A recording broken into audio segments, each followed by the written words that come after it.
الرحمن الرحيم الحمد لله رب العالمين وصلى الله وسلم وبارك على نبينا محمد وعلى آله وصحبه أجمعين. شهر رمضان الذي أنزل فيه القرآن. Ramazani ky muaj I bekuar e ka fituar vlerën e tij sepse në të është zbrit Kur'ani, të cilin Allah e përshkruan në këtë ajet të surës Bakara ku flet për Ramazanin, hudan linnasi, udhëzim për njerëzit, wa bayyinatin min al-huda, dhe sqarime të rrugës së drejtë, wal furqan, dhe dalluesi I të vërtetës prej të pavërtetës. Pra Kurani ky është mesazhi I tij. Ky është roli që duhet me pas Kurani në jetën e muslimanit. Le të vijë tek realiteti. Si është lidhja e muslimanëve me Kuranin? A nuk ndodh shpesh që një pjesë e mirë e muslimanëve e lajnë Kuranin dikun të mbështjellën apo të ruajtur mirë edhe nuk e hapin vetëm se derisa vjen Ramazani tjetër. Pra e hapin Ramazan dhe pastaj e hapin Ramazani tjetër. E ndoshta ndikimi I Kuranit te jetën e muslimanit është shumë I dobët, ndërkohë që Ibn Abbasi radiallahu anhu, djali I Hazreti pejgamberit sallallahu alaihi wasallam, thotë: Kana Rasulullahi sallallahu alaihi wasallam ajwada an-nas. Ka qenë pejgamberi sallallahu alaihi wasallam njeriu më bujar. Pastaj vazhdon dhe thotë: dhe në veçanti ishte edhe më bujar se zakonisht hina yalqahu Jibril, kur vite Jibrili në Ramazan dhe së bashku yatadarasul Quran, e lexonin Kur'anin, jo lexim kalimthi, jo lexim ta krysh surën sa më shpejt, jo lexim se sa të kam bërë plan me lexu 20 faqe dhe ta kryj. Por kjo fjalë e daras, lexim me studim, me qëllim të kuptimit mesazhit. Kështu ka ndiku Kurani tek jeta e pejgamberit sallallahu alaihi wasallam.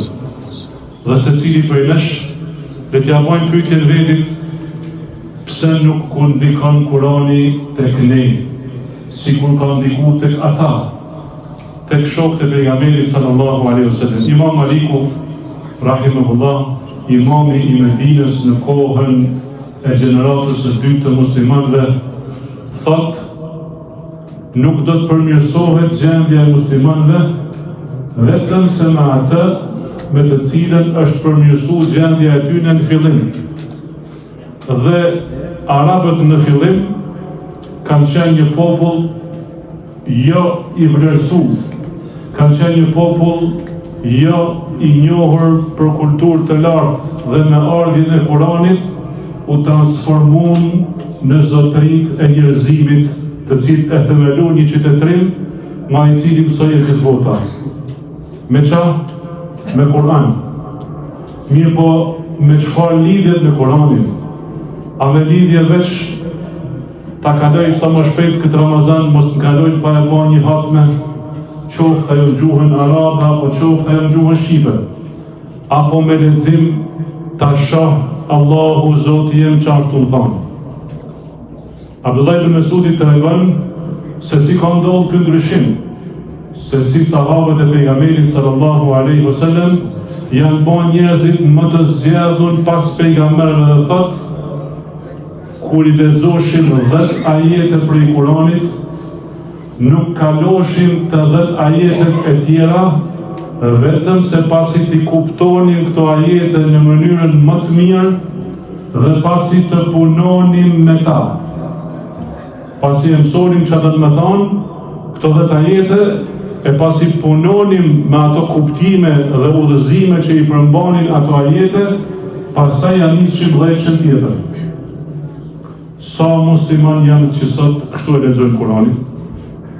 Kam frikë që shumë pak. Sa Ramazana kanë kalu dhe ti e ke bë hat me Kuranin, ndaç shqip, ndaç arabisht, për ne shqiptarët, për kthimin. A ki shtu diçka në lidhjen tënde me Kur'anin? A ki pas në fletore pranë vetes ku ke shkru këtë gjë mësova sot për Kur'anin? Apo veç e ke lexu përkthimin sikur të jetë histori? E dije se Kur'ani nuk është libër historiet. Kur'ani përmend shumë histori të pejgamberëve, të popujve, të atyre që kanë punu mirë dhe të atyre që kanë punu keq. E mesazhi i Kur'anit është: ky është libër i bereqetshëm të Allahu subhanahu wa ta'ala, liyadabbaru ayati, që të mendohen thellë për ajetet e tija, për kuptimet e tija, për udhëzimet që i përmban ky Kur'an. E nëse ti lexon pa e kuptu mirë atë që je tu lexu, atëherë si do ta arrish bereqetin e Kur'anit? Kitabun anzalnahu ilayka mubarak. Allahu po thotë ky libër është i bereqetshëm. E kur bëhet i bereqetshëm në jetën e muslimanit? Atëherë kur atë që ta lexosh dhe ta kuptosh, ta praktikosh në jetën tënde. Po ti na dy shembuj. Shembujt janë shumë. Kur ta lexosh Kur'anin këtë Ramazan për kthimin, maje pranë vetes një letër dhe një laps. Dhe sa herë lexosh në Kur'an ndonjë prej cilësive të besimtarëve, e Allahu subhanahu wa ta'ala gjatë gjithë librit i përshkruan cilësitë e besimtarëve. Ndaje fletën dy pjesë dhe nga njëra anë shkruaj cilësitë e besimtarëve dhe nga gjysma tjetër cilësitë e dy fytyrshave. Dhe shkruaj sa herë ta kuptosh ndonjë cilësi që është e besimtarëve, shkruaje. Sa herë ta kalosh në një cilësi që është e dy fytyrshave, e gjunaqarëve, shkruaje. Pastaj në fund të Ramazanit kontrolloje veten, a ka të cilësitë besimtarëve që i halasi ke, apo në anën tjetër, a ka cilësi të dy fytyrshave që ndoshta i ke, cili do qoftë prej nesh. Kjo është porosi praktike. Sa musliman e lexojnë ajetin wa idha khatabahumul jahiluna qalu salama. Allahu thot për cilësitë e besimtarëve, kur ignorantët të ngacmojnë besimtarët me fjalë, besimtarët thojnë selam. Larg qofshi prej nesh, o ju të paditur. Mirë, hajde në praktik. Sa musliman ke sot që ai hala pa e marru fjalën, ky hin luft me te. Jo selam, por luft me te. E kjo në përshqetësia besimtarëve. E si kjo, kontrolloj cilësitë në vetën tënde, nëse do me pas një Ramazan ndrysh prej Ramazaneve tjerë, që në fundin e mujit të dalësh me një listë nga të dy anët dhe të dalësh me një kontroll personal të vetvetes tënde. Ky është qëllimi i Ramazanit, la'allakum tattaqun, ndoshta bëheni të devotshëm. E ti s'mundesh më bëj devotshëm nëse nuk i ke cilësitë e besimtarëve. Nuk mundesh më bëj devotshëm nëse nuk shpëton prej cilësive të munafikëve, të dyftyrshve dhe të gjunaqarëve. Ky është qëllimi i Ramazanit, prandaj puno hap mas hapi, ditë mas dite, dhe dije se ditë janë të numërume dhe bane këtë Ramazan të jetë pikë ndryshimi në jetën tënde.